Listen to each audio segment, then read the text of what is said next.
Hello, I'm David Dubato, and this is the Dictators Live on Monday, May 25th, 2026, which here in the United States of America is Memorial Day. So on that note, it gives me great pleasure to invite my very special guest, Generalleutnant Ben Hodges. Willkommen, Ben. Wie geht's? It's gave me a good. Thank you for the invitation, Dave. You bet. You bet. Ben's been here several times, and I'm really always glad to have him join me again. And as always, Ben, this has been another one of these weeks. Yeah. So I won't get into that. Two topics today. I mean, it's always pretty much only two topics recently, and that's of course what's going on in Europe, NATO, EU, and then the war in Iran. It's kind of sad that we're not talking as much about Ukraine, and we will touch on that. But the war in Iran has just totally taken over the news cycles, even with most of the podcasters. So let me ask you this, though. I don't know how much you've been asked about this recently, probably a lot. I haven't had the chance to look at a lot of the podcasts recently, but President Trump's recent redecision of a decision that he rescinded and remade again about sending 5,000 troops to Poland. I know he rescinded, if that's the correct word, of deploying 4,000 troops from, and I forget what exact unit that was. I think out of into Vilsec that we're going to rotate, a rotational force. Now he is saying that they're not going there, but he's going to be sending 5,000 troops to Poland. Could you tell us anything about that? Is that going to happen? Do we know from day to day and exactly where in Poland and what troops are they? Well, you are not alone in being confused about what's actually been decided, what's going to happen. The state of play right now seems to be that, and there's basically three different pieces of this. Number one was a decision a couple of weeks ago by the president to withdraw 5,000 troops from Germany. And it was done or conveyed in such a way to make it look as if it was punishment for the German Bundeskanzler because the president didn't like a criticism of the president's plan for Iran by Chancellor Merz.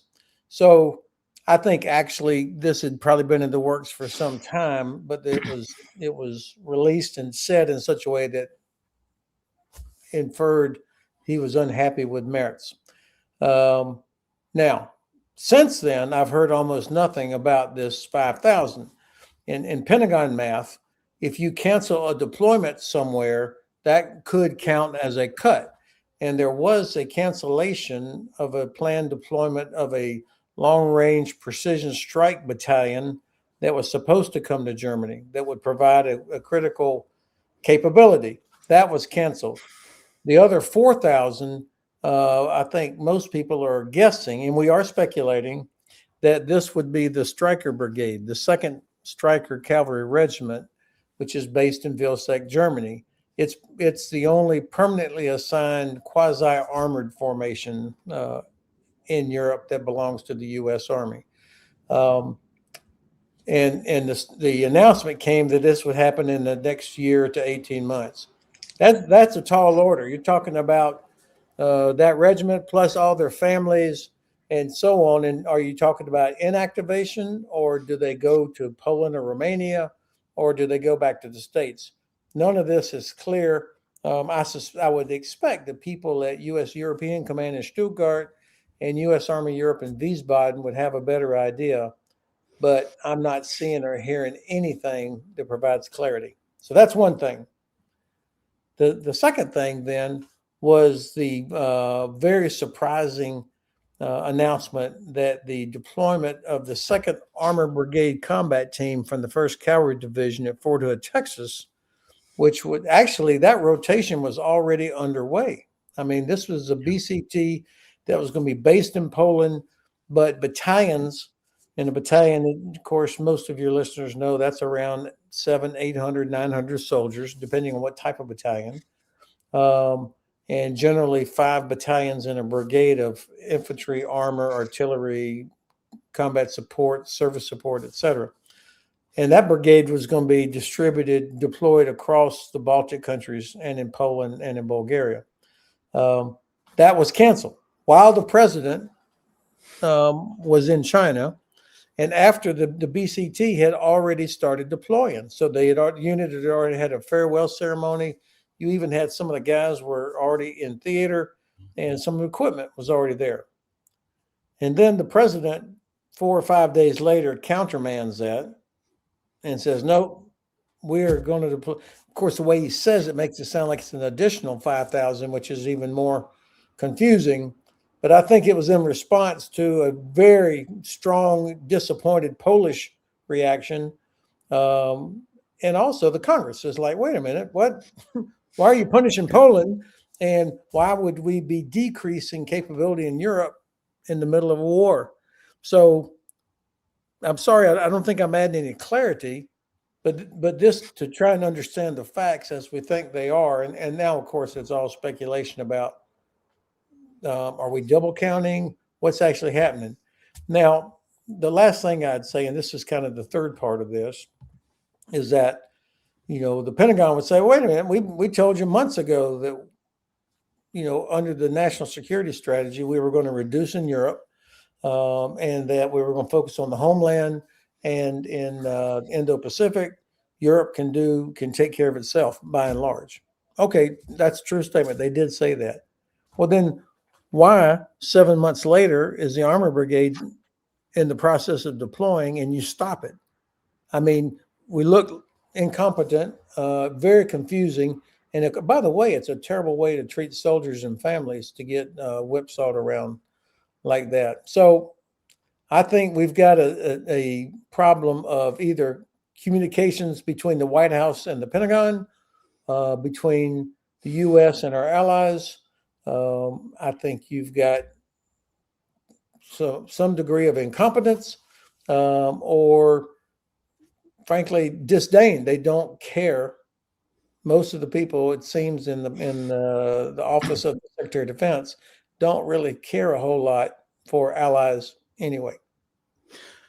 Well, Ben, don't apologize for not adding any more clarity to this, because your informed opinion, as murky as you think it is about as good as we're going to get. I mean, because you've been there, done that, especially when it comes to U.S. troops, Army troops in Europe, both rotational troops and as well as the permanently stationed U.S. Army troops in Europe. And the thing of it is, and I agree with everything you said about how insulting this is. Not just to our allies, but to the families. Like you said, people don't usually think about that. And you're right. They were, many of them, in process of they were packed up, actually. And it was just before they were deployed and to get on the aircraft to come over here. The forward deployment, the headquarters and so forth, I think many of them were already there. And the other thing, and that really bothers me, not just about this, but in many, many of the decisions made recently by this administration, is the cavalier attitude, the insulting attitude that they have towards our allies. In this case, specifically Poland. And I understand really about how, Polish officials, diplomats, and elected officials have to say that, the right thing and try to gloss this over and not insult Trump in public or Hegseth, but they were blindsided. There's no question about this. And as you said, Poland of all countries, leading the way with increasing their defense budget and the buildup of their military, to have them blindsided with this, to me is just unbelievable. And I have to ask an obvious question. I don't know if you have an answer, but I do. For me, do you think that these troops are actually ever going to see Polish soil? Yeah, I do. I mean, the president turned it back on. So that the ABCT deployment is going to happen. Okay. So you have to wonder, okay, was there an incompetence in the Pentagon or just misunderstanding, or did somebody try to do something before it could be stopped? I mean, honestly, I don't know. I am very sure that the leadership in Stuttgart at EUCOM, at U.S. European Command, and in Wiesbaden at U.S. Army Europe were caught by surprise as well. So, I mean, if this was incompetence or somebody did something willfully against what was agreed, then they don't need to be in that job anymore. Well, Yeah. let me ask you this, Ben, because of your positions in the past, and for those of you that may not know, Ben was the commander of U.S. Army Europe. And so he speaks from a position of authority as far as how things work, at least within the U.S. military and Europe. And of course, you've had many, many interactions with the highest level leadership in the Pentagon. So let me ask you this. I know you're not on, active duty, but right now, who in the Pentagon, who in the U.S. military leadership would be responsible for issuing such an order or for allowing such actions or inactions in this case to take place?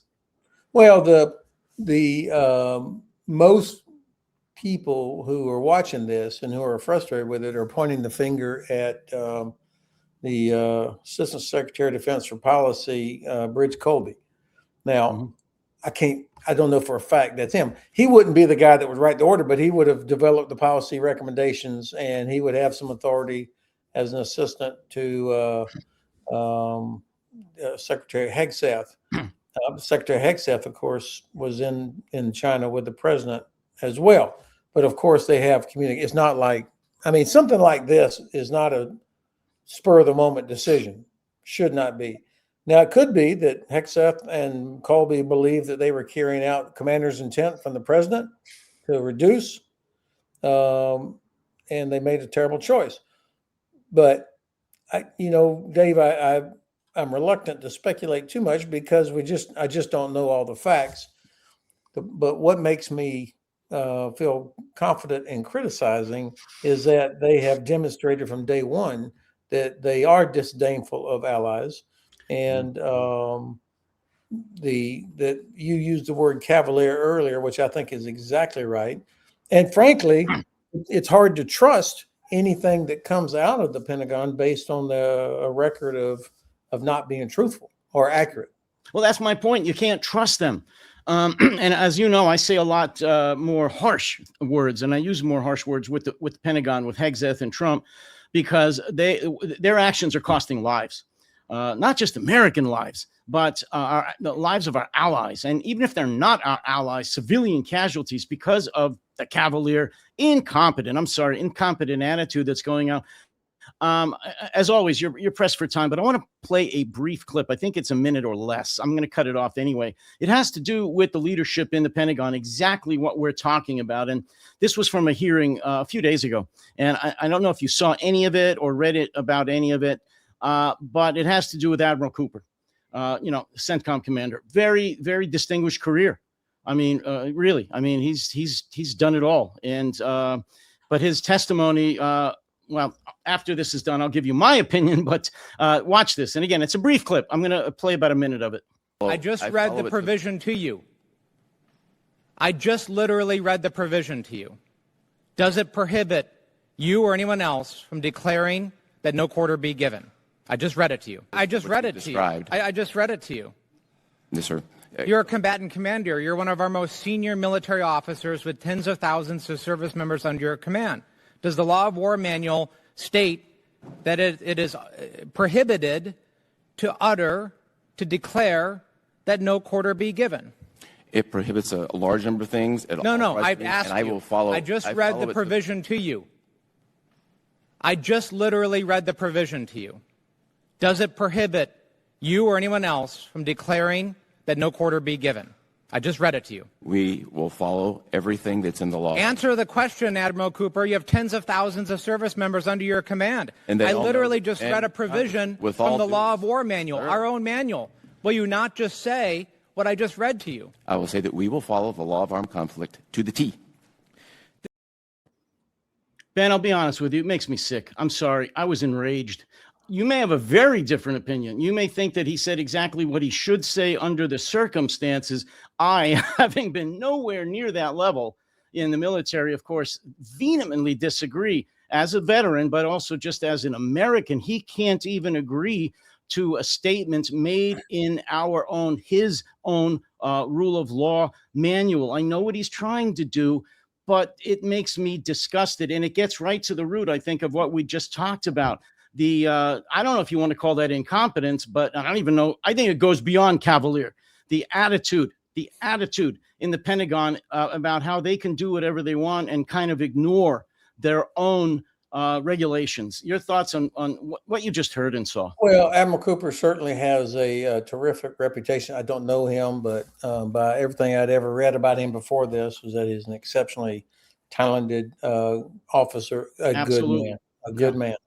But this goes back to that infamous speech in Quantico with Secretary Hegseth up on the stage prancing around in front of the hundreds of generals and admirals and sergeants major and master chiefs and I suspect Admiral Cooper would have been in that room, where Secretary Hegseth says, none of these woke rules of engagement, we exist to kill things and break things and kill people. And so it's this attitude, which is kind of a junior lieutenant view of the world that spends all his time playing Call of Duty, that how he thinks about things. And it has permeated, unfortunately, to some extent. That would even be a question about no quarter given. I mean, what movie did the secretary see that in, where he thinks that's cool to say? Now, I can't say what the admiral said was wrong or right, because I don't know the whole context. I mean, what were all the questions that led up to that? And certainly Congressman Crow is a person I do know personally and is one of the most respected members of the House of Representatives and a veteran himself with multiple deployments.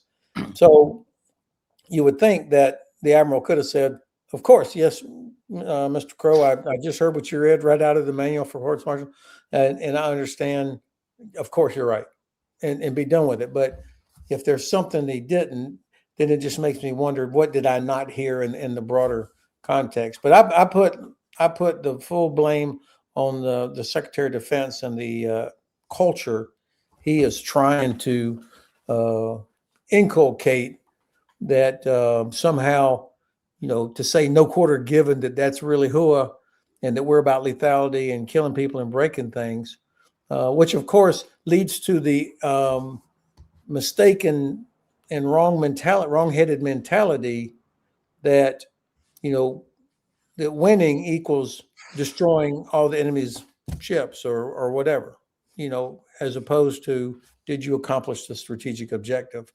And so that's why it's such a problem. And it's got to be incredibly frustrating for the women and men in leadership positions in all of our services having to operate in that. I could spend the whole program on this, an episode. I really could, honestly, on that. I can't tell you how upset that made me, but we don't have the time. So I want to move along to Iran, if we could, in the remaining minutes that we have. And I'm just going to put this up on the screen first. This has to do with Secretary Rubio and him saying that a possible deal is possible today, rather, on the war in Iran. Folks can read that themselves, but basically he's saying they're very close. We are very close. Both sides are very close. There's, of course, some things we haven't nailed down yet, blah, blah, blah. But as Trump said, it's largely been negotiated. Well, then you can read this, where Iran disagrees and says that they're refusing to hand over uranium in a pending U.S. peace deal. And they deny that there is any real things going on here, any truce that is anywhere near ready at this point. And let me, no, I don't need to play that, I guess. Well, that's what Rubio says. I do have a very brief clip from the Iranian side, just brief. If you could respond to this, I want to play it. It's a minute or less. This is a developing story, Ali. So, what is developed? Well, I was in touch with one of my sources, and a source in Tehran, an official source in Tehran, told me that, yes, there is a deal. And according to my sources, the draft proposal that's supposed to be finalized include end of war on all fronts, including Lebanon, freeing several $1 billion of Iran's blocked funds, lifting the U.S. naval blockade and opening the Strait of Hormuz, withdrawal of American forces from the immediate vicinity of Iran. After this, the parties will have 30 days to agree on the nuclear issue. These 30 days can be extended by mutual agreement. During these 30 days, passage will be facilitated through the strait. According to my sources in Tehran, in this paper, management of the Strait of Hormuz will be an Iranian-Omani issue and is being negotiated with Moscow. این که در زمینه بخش زیادی از موضوعات مورد گفتگو ما به یک جمع‌بندی رسیدیم امر درستی است. اما اینکه بگیم که این به معنای این هست که امضای یک توافق قریب الوقوع است، کسی نمیتواند چنین ادعایی بکند. به همون دلایلی که بخشش خودتون گفتید، جزئیات موضوع هسته‌ای صحبتی نداریم. تهدیدها و فشارها و تصویر کشیدنها و کاریکاتور منتشر کردن خب بخشی از سیاست ورزی در اون طرف دنیاست. Correct me if I'm wrong, but if any of this is agreed to, it would seem to take us back to February 27th before the war started and not really solve any of the issues that we went to war over. Correct me. Well, I hate to say it, but I put more validity into what the Iranians are saying than I do what comes out of the White House when it comes to this, or from our Secretary of State. I mean, I know that this is a common negotiating pressure tactic to try and build up whatever, but the credibility of our side is pretty grim right now. When you say we're 95% there, except for the three biggest issues, you know, I think that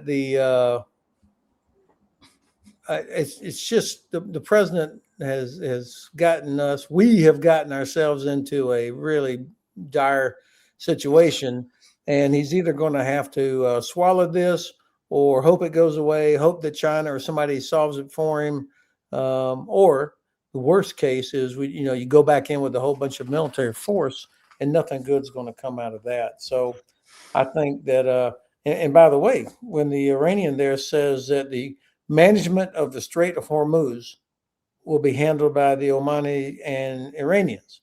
Mm-hmm. So much for international water. So that we're talking about a toll, whatever you call it, even if they don't call it a toll. And I don't know how this is making America great again. This has been effed up on so many levels, despite the incredible competence of our Navy and our Air Force, our special operators, what they have done, the way they have carried out their tasks. The problem is, as I alluded earlier, it doesn't matter how many Iranian Navy vessels are destroyed if they still can block the strait. It is almost irrelevant. Good that a lot of them are gone, but you've got the same government. They still have the uranium, and they've blocked the Strait of Hormuz, and now it looks like they're going to be making money off of it.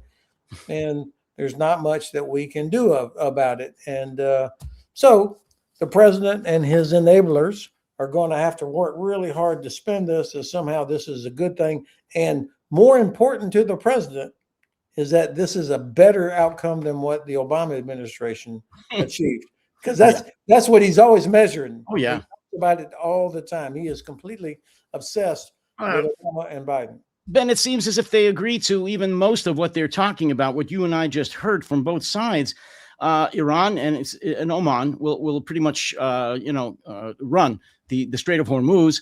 Iran is going to be able to charge tolls. They're actually, Iran seems like they may be getting reparations for what we destroyed, which is pretty incredible for the war that we initiated. Oh, yeah. And it seems as if Iran is not going to give up their enriched uranium. Again, I am stupid. I'm a schmuck. I realize that, but it doesn't seem as if we're getting any of the goals or that we went to war for. And as you said, how is this helping the national security of the United States? How is it helping any Americans whatsoever who are looking at now almost $5 a gallon across the United States for gas, which I understand is going to go to $6 and $7 a gallon this summer? How is that helping us? Yeah. I have nothing else to add, Dave. I mean, I think it's all been said many times by many people. And so we'll see how the president, what he decides to do. Well, let me ask you this in closing, because I know you've got to go, but this is something I know you know quite a bit about. How has this war so far, and you've been asked this before, has this war still really helped? Well, I'll just say Russia. Leave China out of this for now. That's a more complex issue. Has the war in Iran helped Russia significantly or just temporarily? And then it's going to go way down and they're not going to get so much out of it. Well, I would say temporarily in that Russia is getting, the spike in oil prices helps Russia. And the fact that our administration does not, has granted exemptions to the Russians on sanctions. So there's a period of time where Russia is getting more income as a result of this. That's not decisive because of what the Ukrainians are doing, but I think that's probably the extent of the benefit for the Russians. And we'll close on that note. And I just want to tell you, Ben, the next time we talk, I do want to maybe spend the entire episode on Ukraine because they are doing some incredible things. They've turned the whole. I'm much more optimistic than I was. I am too. I know you are. And it makes me feel good. But anyway, the next time, let's spend the majority of the time on Ukraine because they're changing the world. Yeah. In the world, not just Europe. So we'll have to close on that note. Ben Hodges, former commander of U.S. Army Europe, and I'm proud to say a good friend of mine. So you take care and let us stay in touch and have you back soon. All right, Dave. Thank you. You bet.